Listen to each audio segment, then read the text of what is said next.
Kozhikode രാമനാട്ടുകരയിൽ paint കടയിൽ തീപിടുത്തമുണ്ടായി. Fire force എത്തി തീയണയ്ക്കാൻ ശ്രമിക്കുകയാണ്. രാഹുൽ കെ വി വിവരങ്ങളുമായി. രാഹുൽ, വലിയ തീപിടുത്തമാണോ?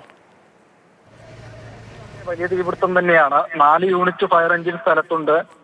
1 മണിക്കൂറിലധികം സമയമായി ഫയർ യൂണിറ്റ് അവിടെ തീ അണയ്ക്കുന്നതിന് വേണ്ടിയുള്ള പരിശ്രമം നടത്തി വരികയാണ്. 1 മണിയോടുകൂടിയാണ് തീപിടുത്തം ഉണ്ടാകുന്നത്. ഇത് രാമനാട്ടുകര എയർപോർട്ട് റോഡിലുള്ള ഏഷ്യൻ പെയിന്റ്സിന്റെ കമ്പനി ഔട്ട്ലെറ്റ് ആണ്. അതിന്റെ 2ാമത്തെ നിലയിലാണ് തീപിടുത്തം ഉണ്ടായത്. ഗോഡൌൺ ആണ്. അനവധി പെയിന്റ് സാധനങ്ങൾ സൂക്ഷിച്ച സ്ഥലം കൂടിയാണ്. പെയിന്റ് ആയതുകൊണ്ട് തന്നെ വളരെ പെട്ടെന്ന് തീ പടർന്നു പിടിക്കുകയാണ് ഉണ്ടായത്. ഉടനെ തന്നെ ഫയർഫോഴ്സിൽ വിവരമറിയിക്കുകയായിരുന്നു. വലിയൊരു വ്യാപാര സമുച്ചയം കൂടിയാണ്. ഏതായാലും തൊട്ടടുത്ത കടകളിലേക്കൊന്നും തീ പടരാതെ നിയന്ത്രിച്ച് നിർത്താൻ കഴിഞ്ഞിട്ടുണ്ടോ എന്നത് വലിയ ആശ്വാസം തന്നെയാണ്. 4 യൂണിറ്റ്, അതായത് മീൻചന്തയിൽ നിന്നും കോഴിക്കോട് ബീച്ചിൽ നിന്നുമുള്ള അഗ്നിരക്ഷാ യൂണിറ്റ് എത്തിയാണ് തീ അണയ്ക്കുന്നതിനുള്ള കഠിന പ്രയത്നം നടത്തിക്കൊണ്ടിരിക്കുന്നത്. ഏതായാലും ഈ 1 മണിക്കൂറിലധികം സമയമെടുത്ത് തീ നിയന്ത്രിച്ച് നിർത്താൻ കഴിഞ്ഞു എന്നത് വളരെ ആശ്വാസം തന്നെയാണ്. 1 മണിയോടുകൂടിയാണ് തീപിടുത്തം ഉണ്ടാകുന്നത്. ഈ കട ഞായറാഴ്ച ആയതുകൊണ്ട് തന്നെ ഉച്ചവരെ 1 മണിക്ക് മുൻപ് വരെ തന്നെ തുറന്ന് പ്രവർത്തിച്ചിരുന്നു. തുടർന്ന് കട അടച്ചു പോയതായിരുന്നു.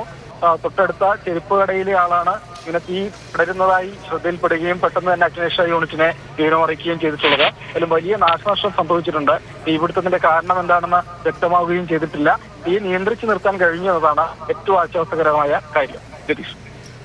ദൃശ്യങ്ങൾ നോക്കൂ, വലിയ തീപിടുത്തമാണ്.